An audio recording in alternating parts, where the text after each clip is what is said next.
When federal agents surrounded the glass tower of Helios Financial Group at 6:47 p.m., Patrick Stone stood paralyzed behind his executive desk. Just 5 hours earlier, he'd fired me over a lunch meeting while our servers were under the most sophisticated ransomware attack in company history. He assumed I'd slink away quietly, defeated and broken. What he didn't know was that I'd spent 12 years building a digital fortress so impenetrable that removing me was like pulling the foundation out from under a skyscraper. By the time he realized his mistake, $4.2 billion in managed assets had vanished into an encrypted void that only I could unlock. His nightmare was just beginning, and I had a front row seat to watch it unfold. My name is Dennis Whitlock.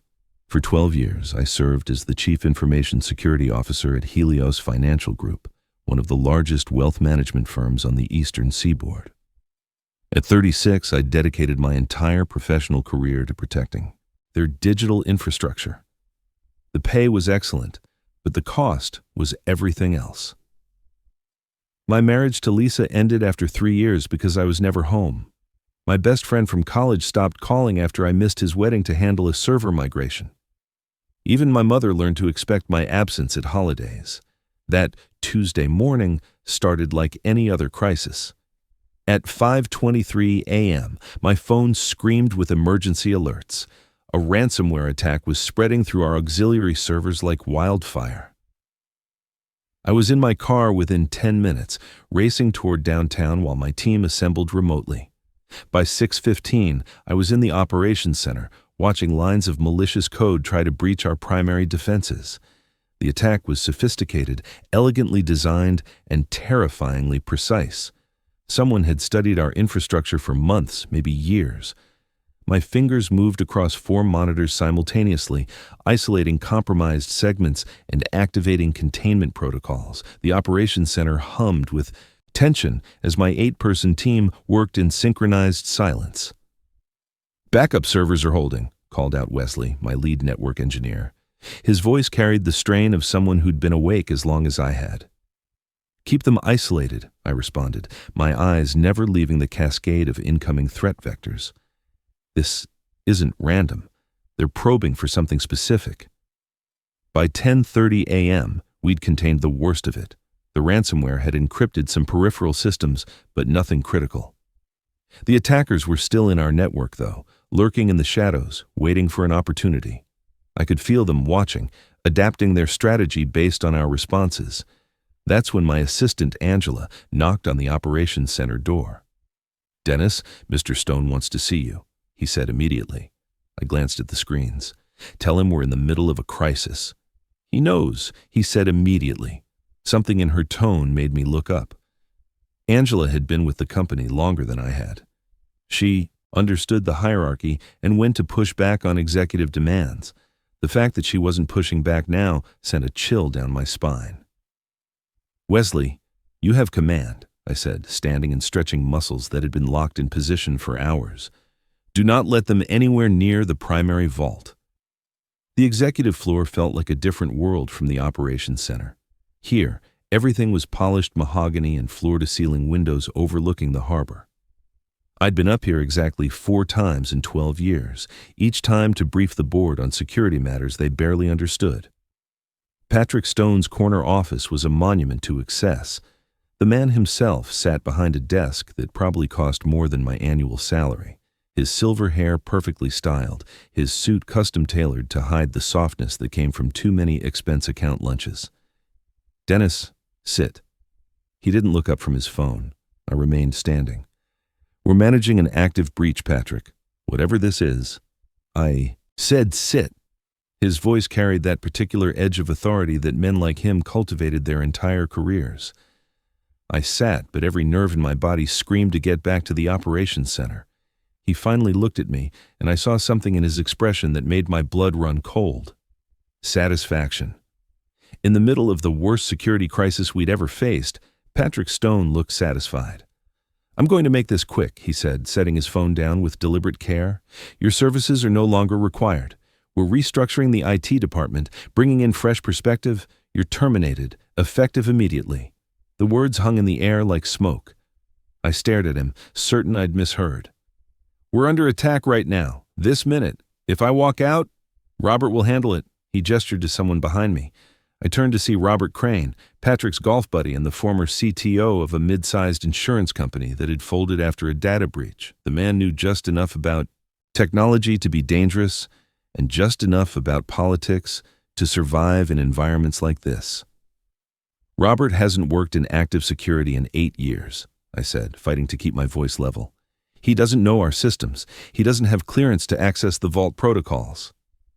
"Then you'll brief him before you leave." Patrick stood, signaling the conversation was over. "Security will escort you to collect your belongings. We've already disabled your credentials." The implications of that last sentence crashed over me like a wave. They'd planned this. While I was fighting to protect their assets, they'd been planning to remove me.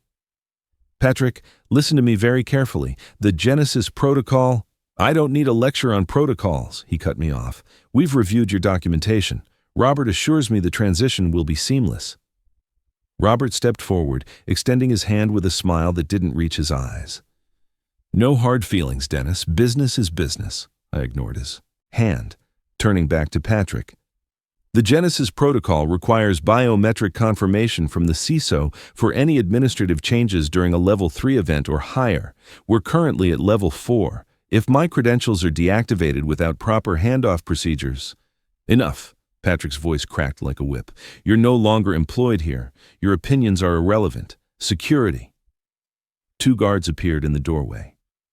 I recognized them both. Carl and Brandon had been with building security for years.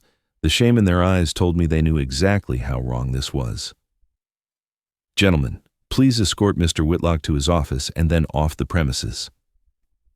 The walk back through the executive floor felt endless. Employees averted their eyes as I passed, flanked by security like a criminal. The elevator ride down to the operations center was silent except for the soft hum of machinery and Brandon's uncomfortable throat clearing. My team looked up as I entered with the guards. Wesley's face went white. "Boss?" "I need you to listen very carefully," I said, my voice steady despite the rage building in my chest. "I've been terminated. Robert Crane is taking over." The room erupted in protests. Angela actually stood up from her station, her chair rolling backward. "That's insane. We're still under attack."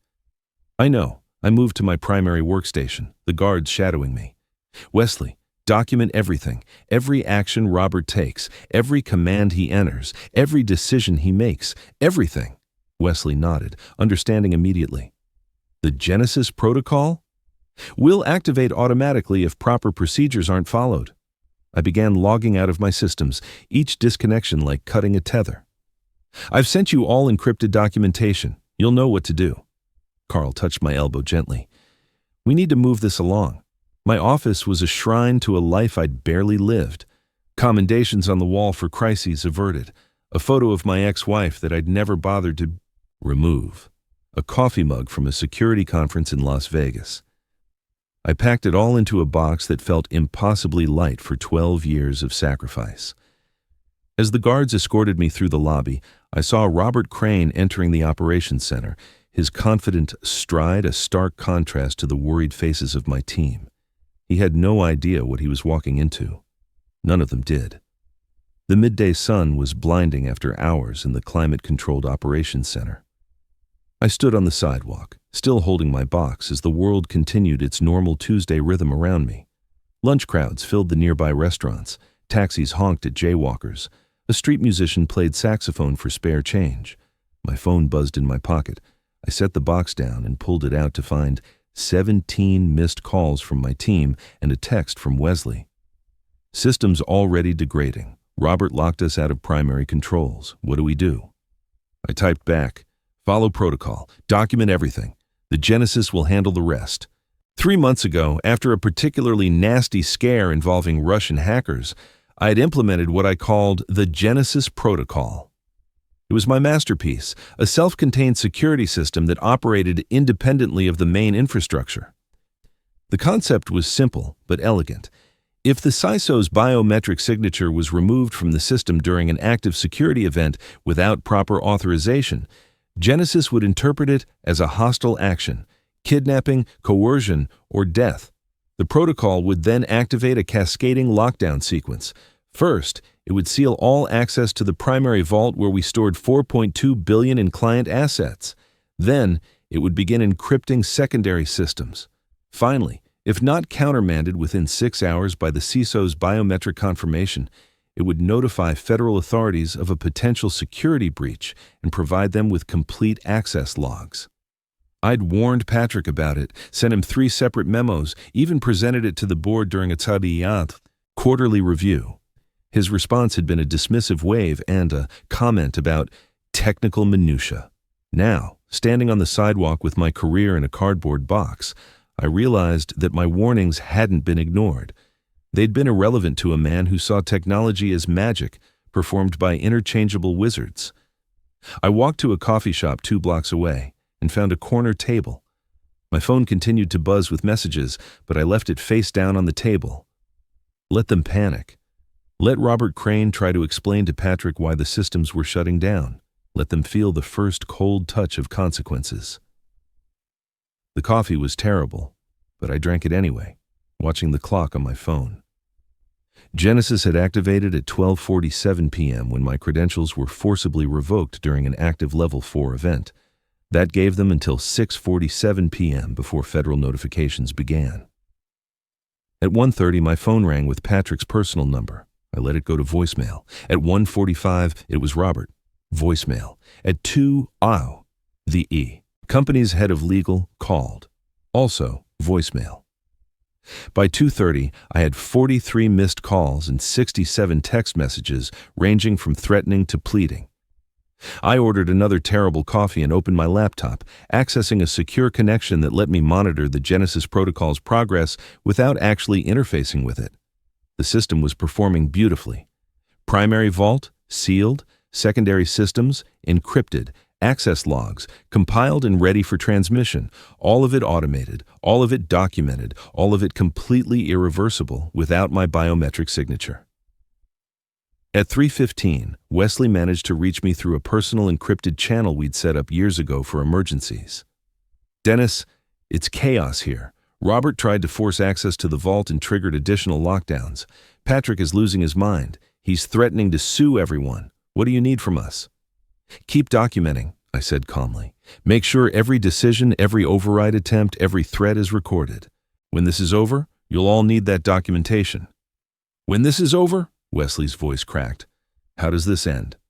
Truthfully, I don't know yet, but I know how it doesn't end, with me crawling back to save them after they threw me away. I disconnected and checked the Genesis protocol status again, 4 hours and 12 minutes until federal notification.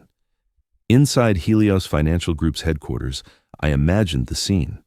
Patrick would be screaming at Robert, who would be frantically trying to explain why his seamless transition had turned into a complete system lockdown.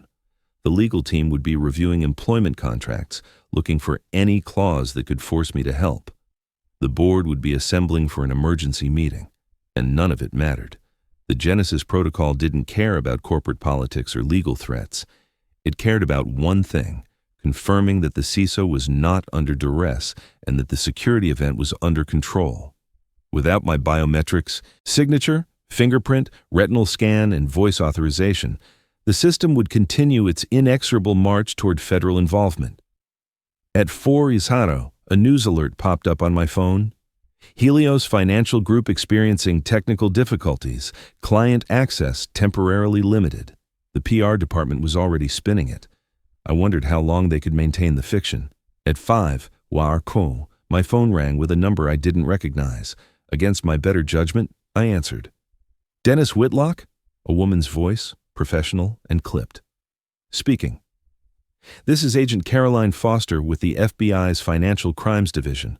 I'm calling regarding an automated security alert we received from Helios Financial Group's Genesis protocol. Are you the Dennis Whitlock who designed this system? My heart rate picked up. I am, though I should mention I'm no longer employed by Helios. I was terminated approximately 4 hours ago. There was a pause. You were terminated during an active security breach? Drace? During an active Level 4 breach, yes, which is why the Genesis protocol activated. Another pause, longer this time. I heard papers rustling. "Mr. Whitlock, we're going to need you to come in for a conversation. The protocol has flagged several irregularities that require federal investigation." "I'm happy to cooperate fully," I said, meaning every word. "But I should warn you, the protocol will continue its lockdown sequence until I can provide biometric confirmation that the security situation is resolved." "How long do we have?" I checked my watch. 93 minutes until full federal notification and complete asset freeze. "Where are you now?" I gave her the address of the coffee shop. "I'll wait here for you." She hung up without saying goodbye. I sat back in my chair, feeling something strange and unfamiliar. Satisfaction. Not the petty satisfaction of revenge, but the deeper gratification of watching a system work exactly as designed. At 5:47, exactly 1 hour before the final lockdown, 2 FBI agents walked into the coffee shop. Agent Foster was exactly what I'd expected. Late 30s, sharp suit, sharper eyes. Her partner, Agent Raymond Lucas, looked like he'd played college football and never quite gotten over it. "Mr. Whitlock?" Foster slid into the seat across from me. Lucas remained standing, a classic intimidation tactic that I found almost endearing in its transparency. "Agents. Let's cut through the pleasantries," Foster said, pulling out a tablet. "Your Genesis protocol has locked down $4.2 billion in assets and flagged what it believes is a hostile takeover or security compromise. Walk me through exactly what happened today." I did, starting with the 5:23 a.m. alert and ending with the security guards escorting me out. I left nothing out, including my warnings to Patrick about the Genesis protocol and his dismissive responses. Foster made notes throughout my explanation. When I finished, she looked up with an expression that might have been respect. "You built a system that treats your own firing as a potential security threat?" "I built a system that treats the unauthorized removal of the CISO during an active breach as a potential security threat," I corrected. "The circumstances of my employment termination are irrelevant to the protocol. What matters is that someone with complete system access was forcibly removed during a crisis without proper authorization procedures." Lucas spoke for the first time. "Sounds like you built yourself insurance." "I built the company insurance against exactly the kind of stupid decision Patrick Stone made today." Foster's tablet buzzed. She glanced at it and her eyebrows rose. "We've just received the preliminary data dump from your protocol. Mr. Whitlock, are you aware that there are irregularities in several high-value accounts?" That got my attention. "What kind of irregularities?" "The kind that suggest unauthorized transfers and possible money laundering." She turned the tablet to show me a series of transaction logs I'd never seen before. "Your Genesis protocol didn't just lock down the system, it performed a complete forensic audit and flagged these transactions." I leaned forward, studying the data. The transactions were cleverly hidden, routed through legitimate-looking trades, but with patterns that screamed manipulation. "I didn't program it to do this level of analysis." "Then what did you program it to do?" "To protect assets and document everything during a crisis." I scrolled through the flagged transactions. But the AI components must have recognized these patterns as threats and elevated them for review. Foster and Lucas exchanged looks. "Mr. Whitlock," Foster said carefully, "we're going to need full access to your system and your cooperation in a federal investigation." "Into Helios Financial Group?" "Into Patrick Stone specifically." She pulled up another screen. "These transactions, they're all authorized by his credentials. Either he's involved in something illegal, or someone has been using his access to commit fraud." The implications settled over me like a weight. I'd built the Genesis protocol to protect the company from external threats. Instead, it had uncovered rot at the very top. At 6:30, my phone rang again. Patrick's number. This time I answered, putting it on speaker with a nod from Foster. "Dennis!" Patrick's voice was ragged, desperate. "Thank God. Listen, we need you back here immediately. There's been a misunderstanding." "No misunderstanding, Patrick. You fired me, during a crisis, against my explicit warnings. I'll reinstate you, triple your salary. Just unlock the system." "Can't do that." "What do you mean you can't? You built it." "I built it to be tamper-proof. The only way to unlock it is through proper authorization procedures, which means coming to the office with federal agents, providing biometric confirmation, and then spending several hours documenting the security event. Federal agents? His voice went up an octave. Why would federal agents be involved? I looked at Foster, who nodded. Because the Genesis protocol automatically notifies them of potential security compromises. They've been reviewing the data for the last hour. Silence. Then, what data?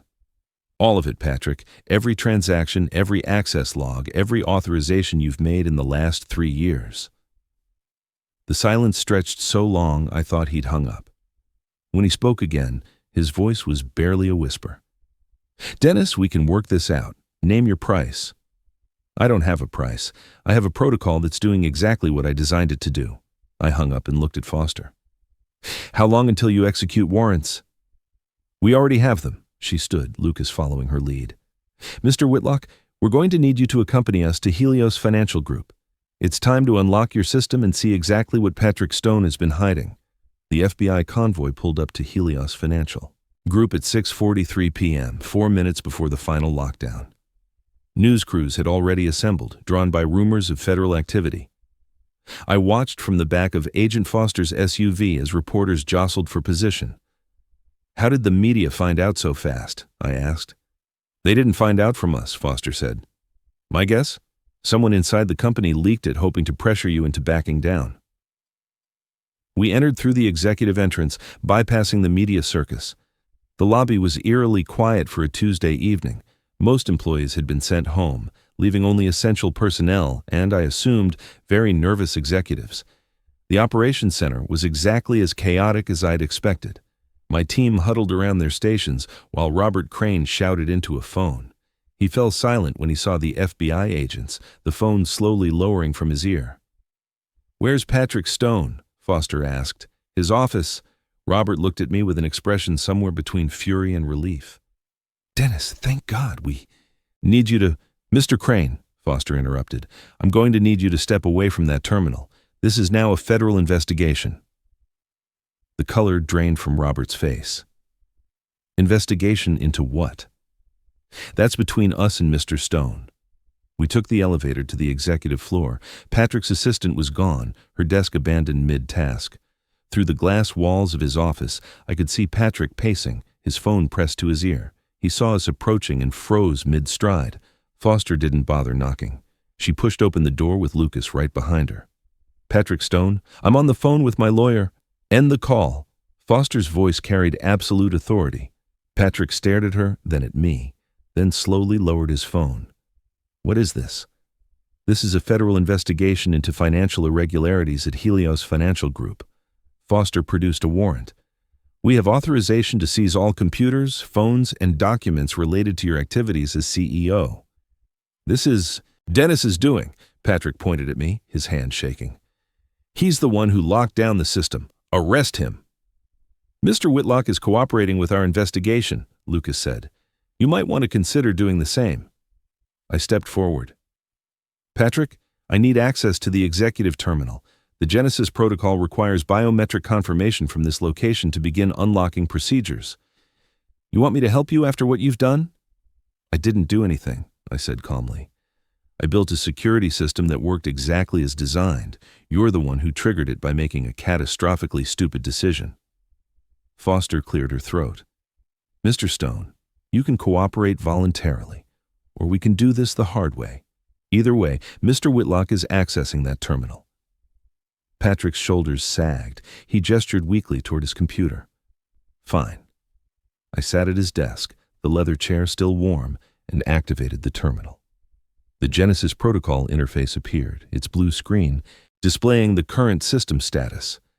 I placed my finger on the biometric scanner, leaned forward for the retinal scan, and spoke clearly.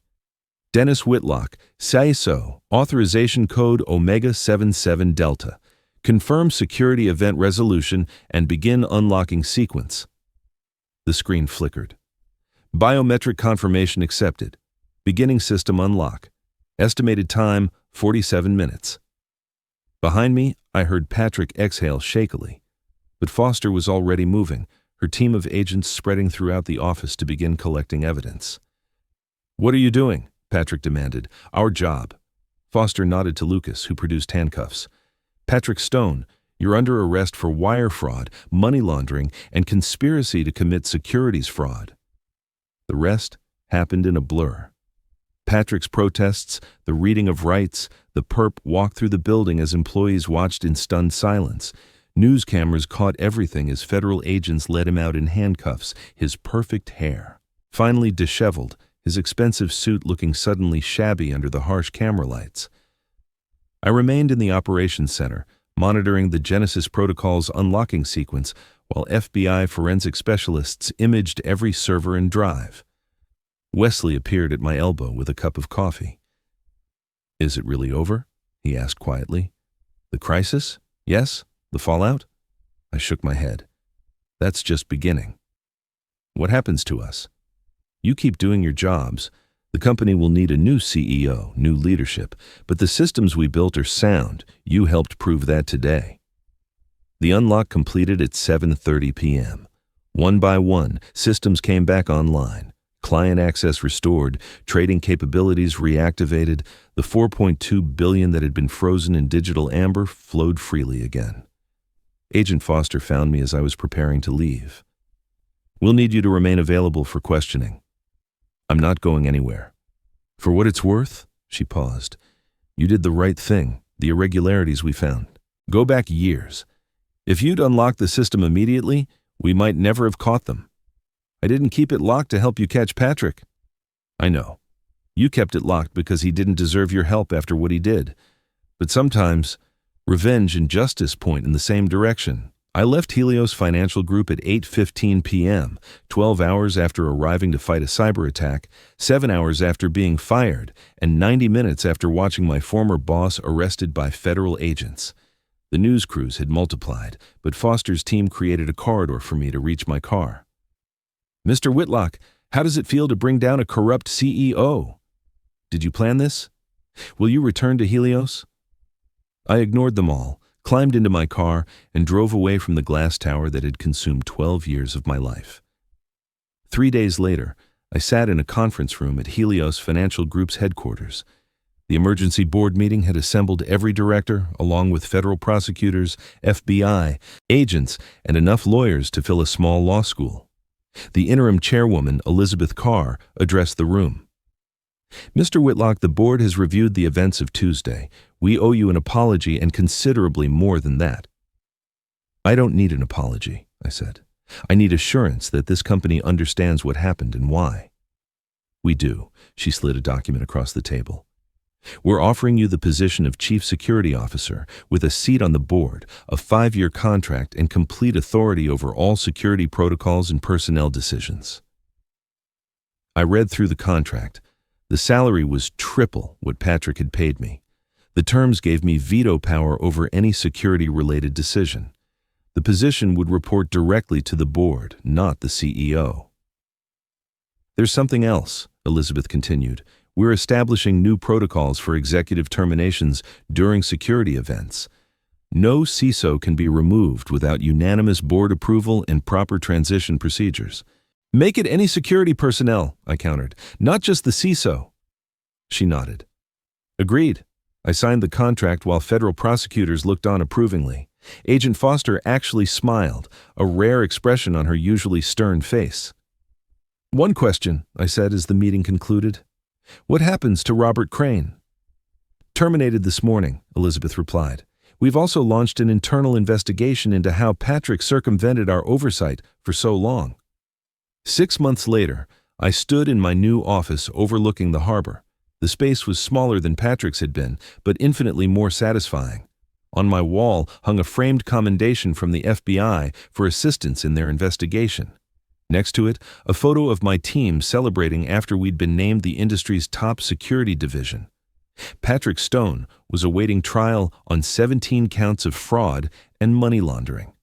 The evidence my Genesis protocol had collected formed the backbone of the federal case against him. His lawyers were already negotiating plea deals. Robert Crane had quietly disappeared into early retirement, his reputation destroyed by association with Patrick's crimes. And me? I still worked long hours, still missed occasional family events, but now I left the office for my niece's soccer games. I took actual vacations. I even started dating again, though my trust issues remained a work in progress. The Genesis protocol remained in place, refined and improved, but fundamentally unchanged. The board actually read my security memos now. They attended my presentations. They understood that technology wasn't magic, and that the people who protected their systems weren't disposable. Wesley knocked on my office door. "We've got an attempted breach on the eastern firewall. Level 2, maybe escalating to 3. I grabbed my coffee and followed him to the operations center. "Let's see what we're dealing with." As I settled into my station, fingers already flying across the keyboard, I felt something I hadn't experienced in years: satisfaction. Not the grim satisfaction of revenge, but the clean satisfaction of doing work that mattered for people who valued it. Patrick Stone had thought he was firing a problem employee that day. Instead, he'd activated a system that exposed his crimes and ultimately destroyed him. The Genesis protocol had worked exactly as designed, protecting the company from its greatest threat. Sometimes the best security system isn't the one that keeps external threats out. It's the one that exposes internal rot before it can spread. And sometimes the person you underestimate is the only one standing between you and complete destruction. Patrick learned that lesson at 6:47 p.m. on a Tuesday evening, surrounded by FBI agents, while $4.2 billion worth of consequences crashed down around him. I learned a different lesson: loyalty flows both ways, and a company that doesn't value its people deserves exactly what it gets. Thank you for listening to this story of corporate consequences and digital justice. I'm curious about your perspective. Where are you tuning in from right now?